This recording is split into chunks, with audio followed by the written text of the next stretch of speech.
bienvenue dans un nouveau numéro de Parlons Foot depuis nos studios ici aux Almadies. Alors un seul sujet ce soir, la qualification du Sénégal aux Jeux Olympiques de Londres 2012, un exploit inédit et historique. On connaît déjà les futurs adversaires des Lions à ces Olympiades. Le Sénégal aura l'honneur d'ouvrir tout simplement la compétition contre l'Angleterre. Ce sera le 26 juillet contre Oman, 2 lions marqués. Il s'agit d'Ibrahim Baldé et de Abdoulaye Sané, 2 hommes de tempérament et du talent.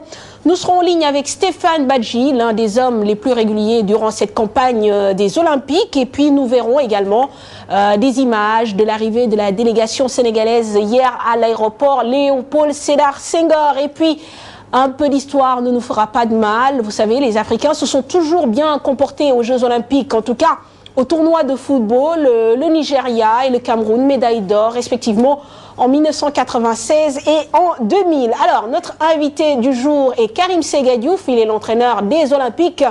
Avec lui, bien sûr, nous parlerons de tout cela. Le tout, c'est du foot, c'est dans Parlons Foot. Merci de votre fidélité, bienvenue à tous. Alors, Karim Séga, bonsoir. Merci d'accepter cette invitation au lendemain de cette qualification historique des Olympiques aux Jeux Olympiques de Londres 2012. Alors, pas vraiment le temps de savourer puisque nous connaissons déjà les noms des 16 équipes qualifiées, le Sénégal ayant été le dernier pays à avoir validé son ticket. Et surtout, on connaît la composition des poules. Alors, nous le découvrons ensemble, Karim Séga. Les 16 équipes qualifiées, notamment dans la zone Afrique, le Gabon, le Maroc, l'Égypte, le Sénégal. Dans la zone Asie, Corée du Sud, Japon, Émirats Arabes Unis. Zone Amérique du Sud, Brésil et Uruguay. Zone CONCACAF, Mexique, Honduras, Nouvelle-Zélande.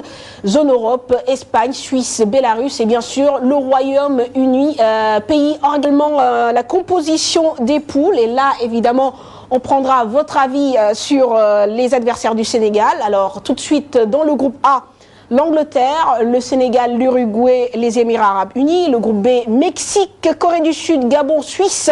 Et puis groupe C, Brésil, Égypte, Bélarus, Nouvelle-Zélande. Et enfin, le groupe D, Espagne, Japon, Honduras, Maroc. Alors, Karim Séga, déjà, votre impression sur ce tirage au sort. Vous ferez le match d'ouverture contre l'Angleterre, le pays organisateur. Bon, pour nous, c'est un terrible honneur qu'on se qualifie et qu'on doit jouer le match d'ouverture dans le pays ancêtre du football et face au pays organisateur, pour me répéter, et jouer le match d'ouverture. Ça, je dis qu'il n'y a pas plus grand honneur qu'on puisse nous faire. Comme ce fut le cas lors de la Coupe du Monde en France. La Coupe du Monde en 2002, Corée-Japon. Corée-Japon, ouais. L'honneur qu'on avait fait à l'équipe nationale du Sénégal et le parcours que ça a suivi. Nous souhaitons vraiment lors de ce match d'honorer l'Afrique du football, d'honorer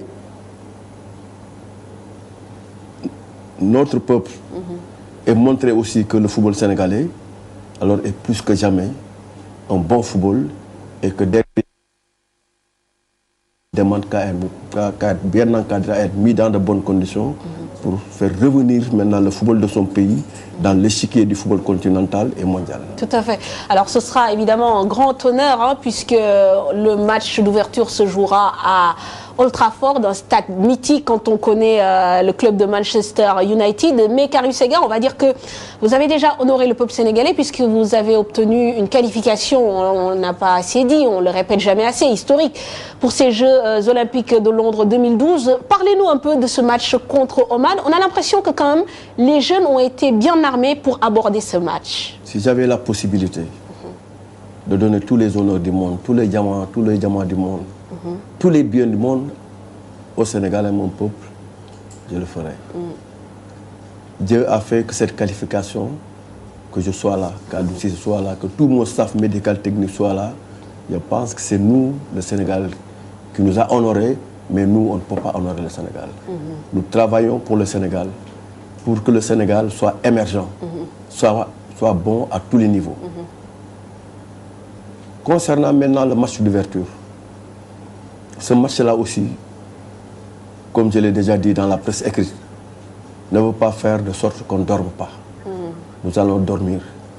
Nous allons aussi nous préparer pour que le jour J, comme nous l'avons fait avec une jeune équipe lors d'un match amical en Afrique du Sud, comme nous l'avons fait avec un groupe local, uniquement local, à San Francisco, et comme nous l'avons bien fait, en ayant un seul souci dans notre tête, dans nos cœurs, dans tout notre corps, de répondre présent pour l'honneur de notre pays, nous allons aussi essayer d'avoir une préparation nettement meilleure, supérieurement meilleure que celle que nous avons faite. Et au passage, nous remercions les autorités à tous les niveaux. Tout à fait. Mais la préparation vers laquelle nous allons sera plus dense, plus forte, plus sérieuse pour maintenant le jour J. L'honneur que le CEO a fait à notre pays, la FIFA a fait à notre pays, dans le pays encore ancêtre du football moderne, alors pour montrer que notre pays, alors aussi, c'est jouer au ballon. Très bien. Et c'est aussi s'adapter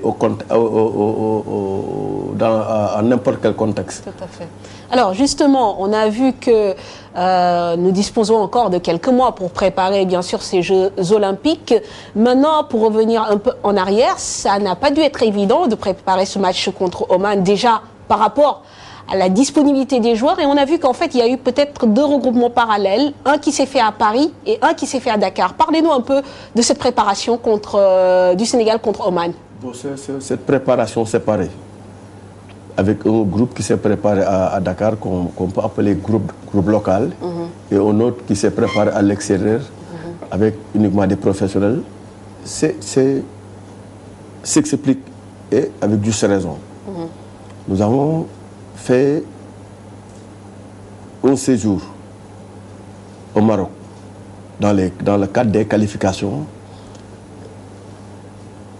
et malheureusement tout le plan qui était déjà établi à l'époque, surtout en direction des pros, n'a pas fonctionné tel que ça devait être. Tout à fait.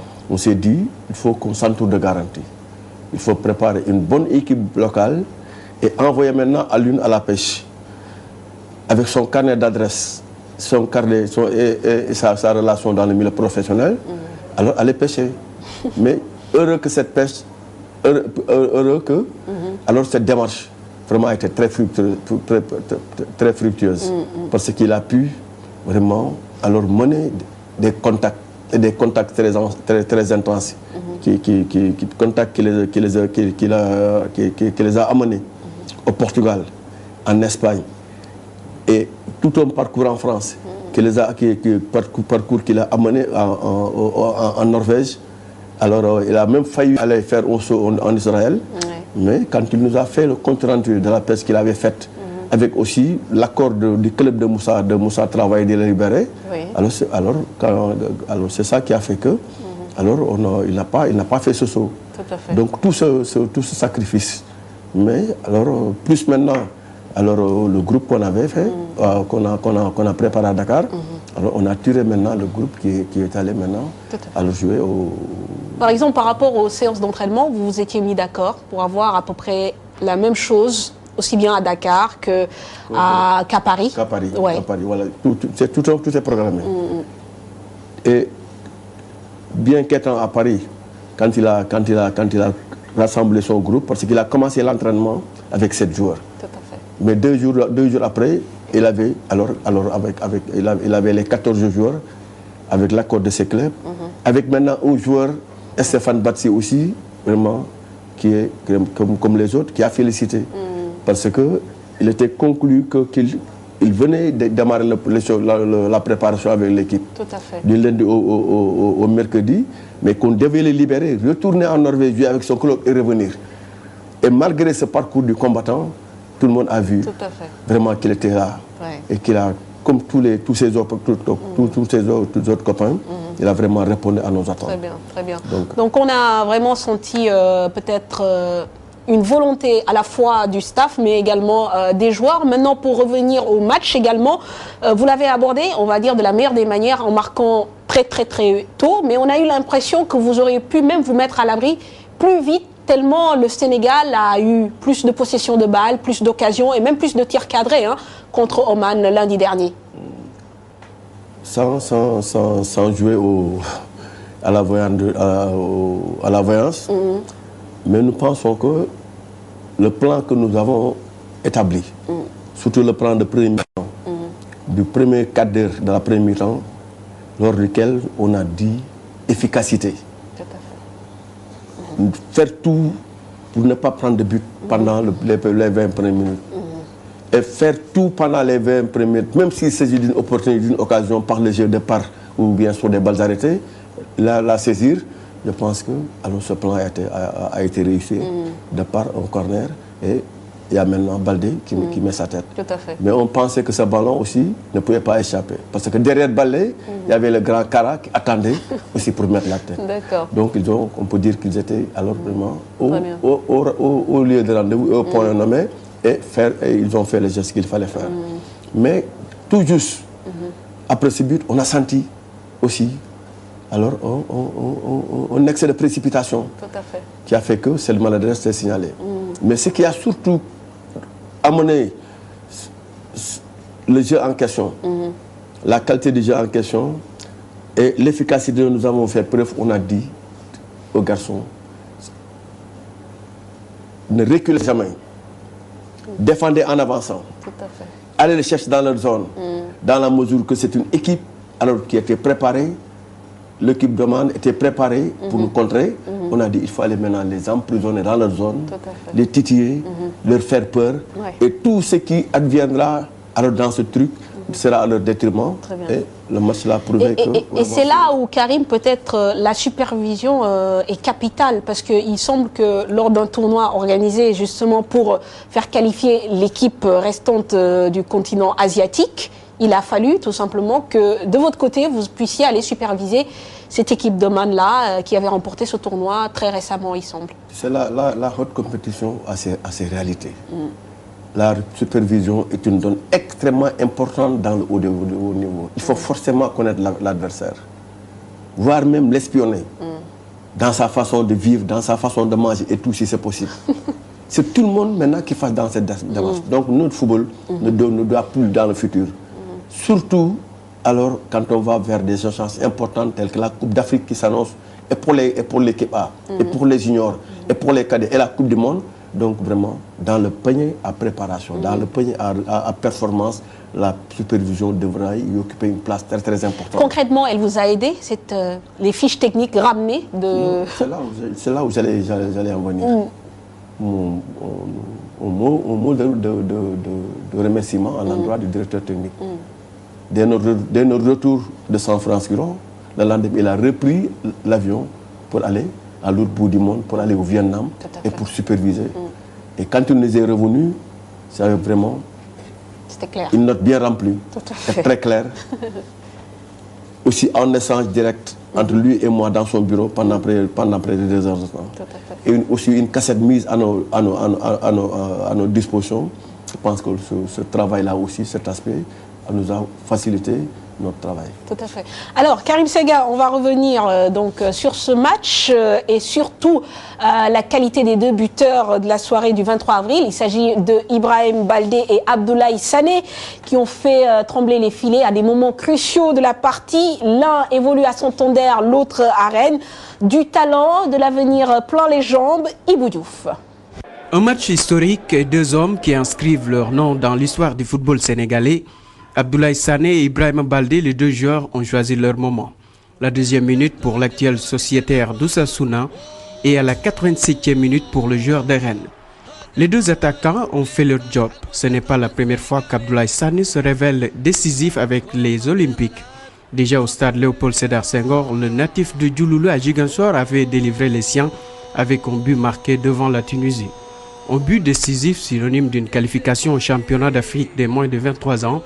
L'ancien attaquant de l'AS Douanes sera aussi l'un des buteurs du second match du Sénégal contre le Nigeria, à l'occasion de la phase finale de cette compétition africaine accueillie par le Maroc au mois de décembre 2011.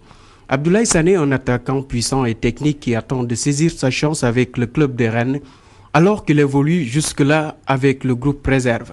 Pour Ibrahima Baldé, l'équation d'une présence dans le groupe professionnel de son club Osasuna est déjà résolue.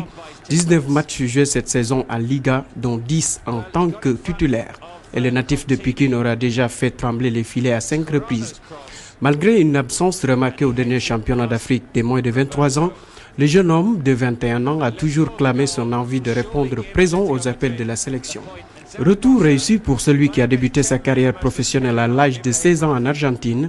Ibrahima Baldé n'a pas manqué l'occasion lundi de mettre sur orbite son équipe, marquant de la tête sur un joli service de Pape Ndiaye Souaré. Ibrahima Baldé, Abdoulaye Sané, 2 joueurs, 2 avenirs et peut-être un destin commun, une prochaine participation aux Jeux Olympiques de Londres en 2012.